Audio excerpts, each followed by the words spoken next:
Hey guys, welcome back to Sip and Dip with Chelsea. For today's video, we're going to be doing a double French dip powder design. Let's get started. As always, when I am doing a French manicure, I grab this recycling tray. It is perfect for French designs, marble designs, the pour over method. It really is so handy, and I've had this one for years.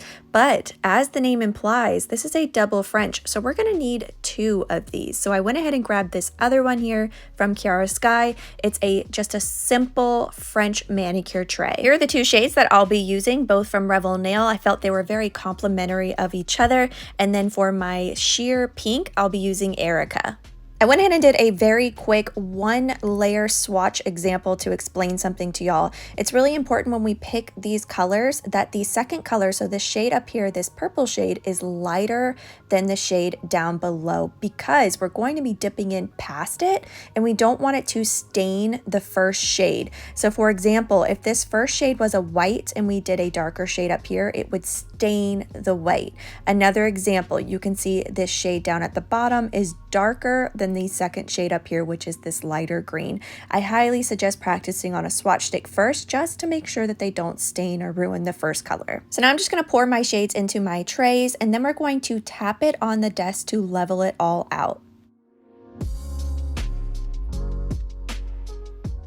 I cannot get enough of these OPI dip powder liquids. They're a medium dry time, so I thought it would be perfect for this design. I do suggest using a medium to slow dry time for this particular French manicure. I'm just going to apply a full layer across my entire nail, making sure I don't get this on my skin, and then slowly guide my nail into my first shade. I'm going to cut my French manicure in half. So where my smile line is, I'm going to cut that in half. Gently with my finger pointed down, tap it off, and then we're going to go all the way back to where our smile line is for the purple shade. See, this is why it's so important we don't do a darker second shade.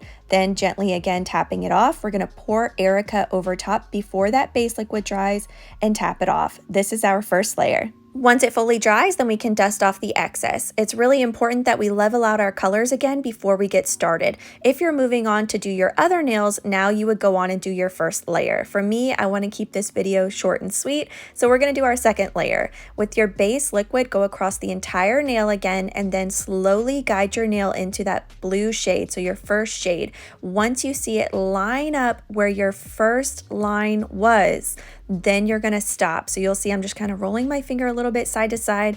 I'm going to slowly guide my nail out and gently tap it off. This entire section of this video right now is in real time, no edits, nothing is sped up. So I'm going to slowly guide my nail into the purple now. And once I see it line up again with that first layer, then I'm just going to let it sit there for a sec, absorb into that liquid. We're going to slowly pull our nail out again and tap it off. Now we need to quickly pour Erica over top before that base liquid dries.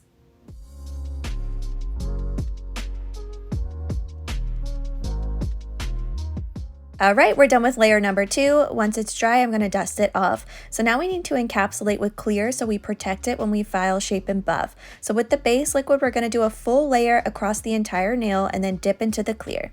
Once it's dry, then we can dust off the excess. Then with our activator, we're going to apply a very generous layer of this and wait 2 minutes before we file, shape, and buff. Now that it's dry, I'm going to go around with my 180 grit to get my shape back.